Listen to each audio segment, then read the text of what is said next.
Hey guys, it's Miranda Hughes here. Welcome back to Walk in Your Worth.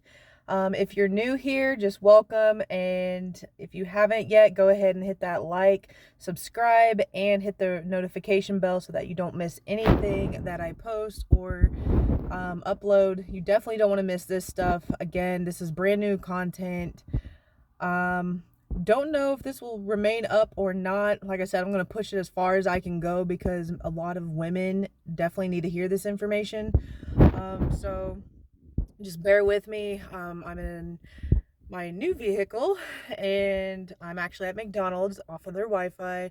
So hopefully this will load real quickly. Devil's attacking me really hardcore and I'm just kind of rolling with the punches. So I'm going to try to bust this video out as soon as I can. So anyways, this is video number 2 off of the video series that I'm doing for what to do, or sorry, not what to do, but what happens after being raped. So that is a really tricky question. There's a lot more to it than what people think. It's not just go to therapy or just report it. There's a lot of healing involved. There's a lot of things that where it's just going to take a lot of time and you're going to have to really, like I said in the last video, you definitely want to report it simply because of everything I mentioned in that video. If you haven't watched it, you're just going to have to go watch it because, like I said, I'm trying to condense this as much as I can. And I can't really do that if I kind of reveal everything. It was a 30-minute video. So hopefully this one will be under that amount of time.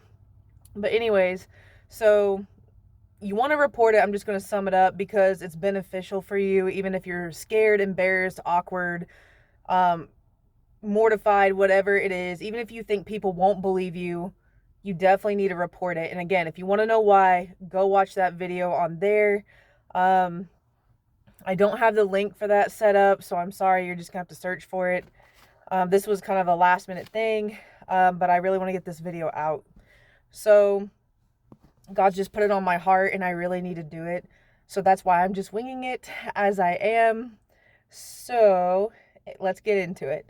So in video number 2, there's not really a title for it, but if I had to pick one, it would probably be cancel previous plans that you had made before being raped.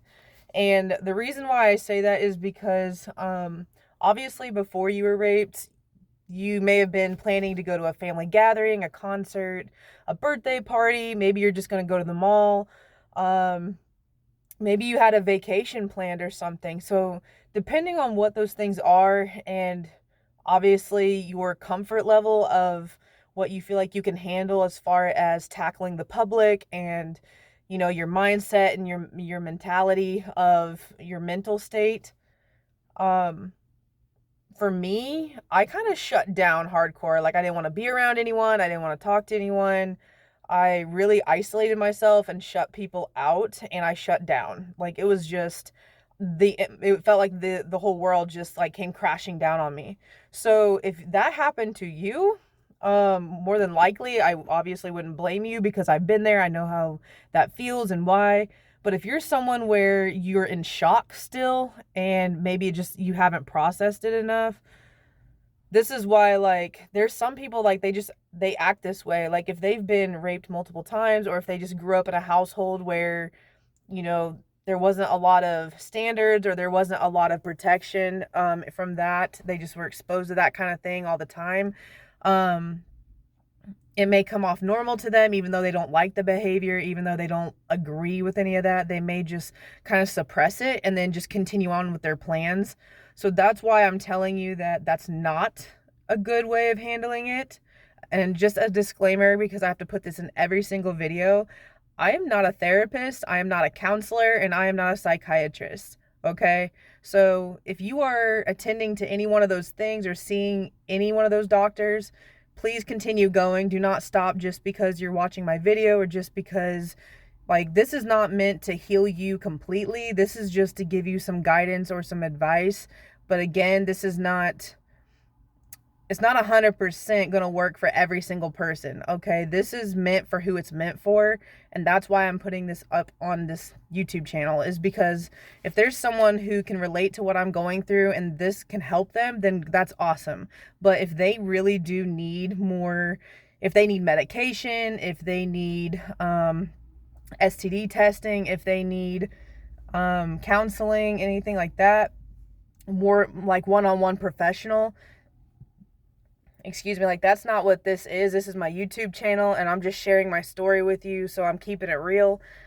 This is just how it is. So please, if you're seeing a doctor, please continue going. Like, if you feel like you shouldn't see a doctor, again, you need to talk that over between you and your doctor. Okay, don't take my word for it that whatever I tell you is 100,000% going to work, because I did what I felt was best for me at the time frame, and this is just kind of a recap of what I wish I had done, I guess. And this is just all my mistakes and everything that I had done, and I just put it all together and threw it out there, and this is just me sharing with you what this is. So anyways, now that I got that out of the way, so cancel any and all events, plans, or activities that you were planning on going to before the rape happened, until you feel ready to be around others, or until you can get the mental or physical strength to get out of bed and do what you need to do for the day. The reason why I'm saying this is because more than likely you're not going to be able to function. Your mind is a mess. Your head is hurting. Your heart is hurting. You are so confused about what just happened to you. Like, you're over here questioning, did I deserve this? Did I accept it? Did I say yes? Did I allow it? Did I fight hard enough? Like, you're over here like trying to put the pieces together. And because you're going to be doing this, your mind is going to be basically drifting down into PTSD mode. So, and survival mode and all this stuff. Like, you basically literally just got traumatized, okay? Like, you just got raped. So again, that's why I have it in the title for this one. I forgot in the last one, but this is why I say what to do, or what happens after being raped, and then I put now, what now? So this is step 2, and this is the second video of the series. There's going to be an 8-video series for this. So on video 2, it's cancel all plans and events until you feel ready to participate in public again. Like, you need time to heal. You need time to figure things out, and, kind of get a game plan in order to get you back on track. It's no different. I mean, I'm not comparing a rape to a broken ankle, but I'm just saying anything in life requires a process, a standard, or some kind of strategy. And even with rape, like, you still need to have that in place. You still need to go potentially see a therapist, a doctor of some kind, just to get checked out. Again, you don't have to, but it is highly recommended, just because, like I said, some people, they can't afford to go get checked out for STDs. They can't afford to have an exam. Some people are just too downright scared to make a move like that, because for them, they just don't want anybody knowing. They just want to wipe it off as if it never even happened. And that's pretty much what I did. And sooner or later, it ended up drifting into I had to go see the doctor, and you guys will find out later why. But so that's why I said if I could go back, I would do it differently. And this is what I would do. I would cancel those plans. Like, I went to work the very same day that I was raped. I went to work.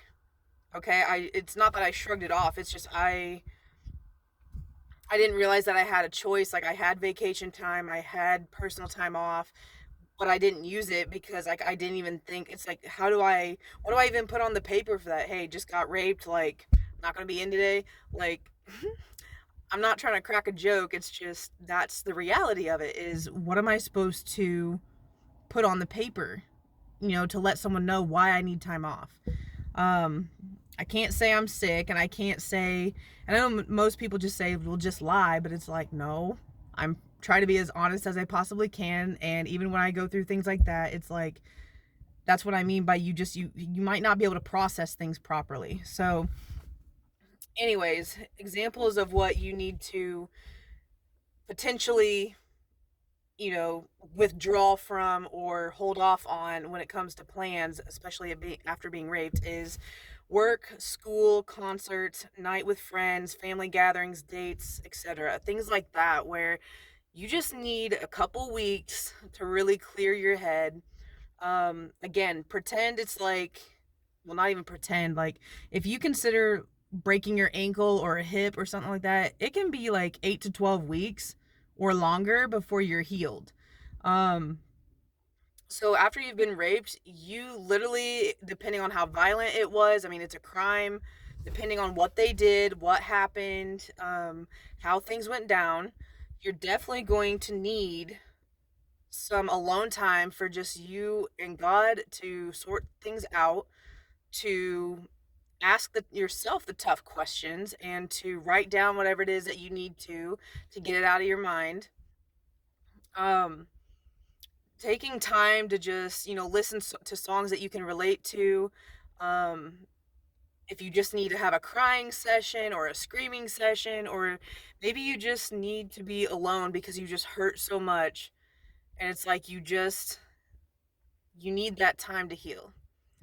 Um, Definitely, if there can be people checking in on you, that is a wonderful, beautiful thing. Do not turn that down, even though some of you might. Um, you might not think it's as important as you think, but it actually is. Like I said, I kind of isolated myself, so that sorry guys, I'm in my truck, so bear with me. It was a lot harder when you isolate yourself, just because you don't have anyone to talk to. You don't have anyone to remind you of your worth, or to remind you that you don't need to commit suicide, or to remind you that you still have a lot, left to give in this world, and that you're gonna make it. Like, it's so much easier when you're by yourself to give in to the lies that the enemy tells you, that you're trash, that you're, damaged goods, that no guy's gonna want you, or that no one's gonna ever look at you the same. Like, you're basically wounded and you're at your lowest point, you're feeling vulnerable, and you don't know what to do. Like, you want to tell someone, but you're so embarrassed and hurt that you kind of just want to, hide away in a hole and just kind of like wish your life was over, kind of thing. Um, and then there's also that anger. Like, you have a lot of anger because you're like, how did this happen to me? Why did this happen to me? Um, I was just doing my own thing and then this happened, or I was trying to be nice and then this guy did this. Like, I get it. And that is why I'm doing this video. That's why I designed this entire channel. Okay. Like, this stuff wasn't available to me when I was raped. It just wasn't. I typed in these same questions, and the stuff that I'm telling you guys just wasn't available back in 2016. And if it was, I didn't find it. So that's why I decided that I'm going to for myself, I'm going to be for myself what I needed years ago, for somebody else. So anyways, why should you cancel all events, plans, or activities that you were planning to go to before you got raped? And again, I'm just going to read this off so that you guys, I'm probably going to repeat myself, but just so you have a full understanding of why. You might not be able to fully function for a while. So if you go to those events, the PTSD, flashbacks, nightmares, and panic attacks will still be something you'll be dealing with no matter where you go. As the next few days, weeks go by, you'll possibly even experience depression, anxiety, and yes, even suicidal thoughts at some point.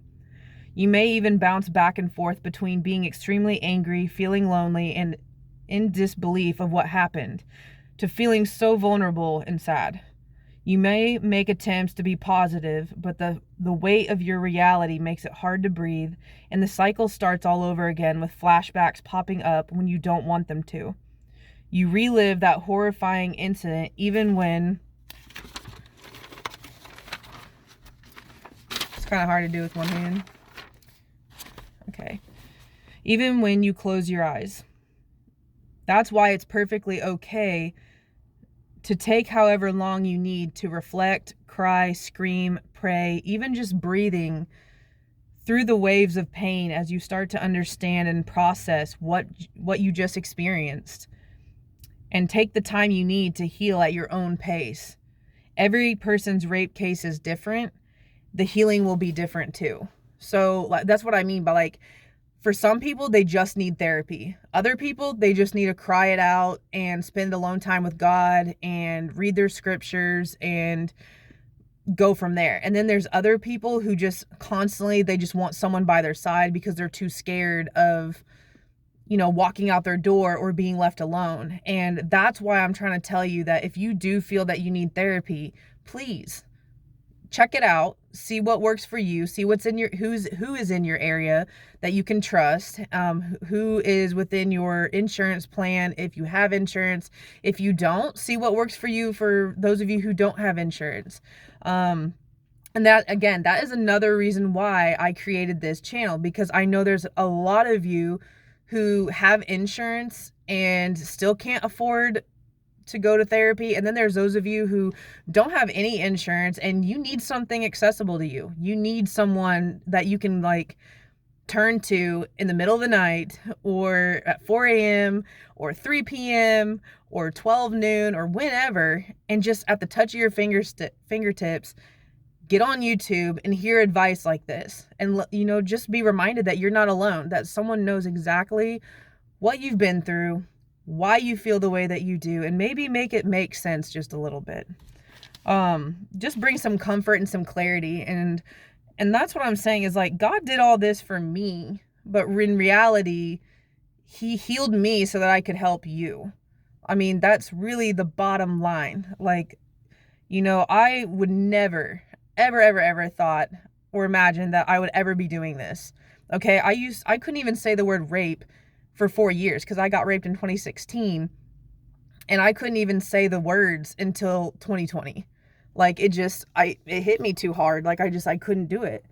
And God healed me so much to the point, like, you just heard me say that word over and over in this video, and probably in the other one, with no breakdown, no crying, no getting angry. It's like, people would never even know that I even went through that, because, like, I don't carry it on my back or carry it on my shoulders as if it's like the most worst burden in the world. It is in the moment when it happens to you, and it is when you don't heal.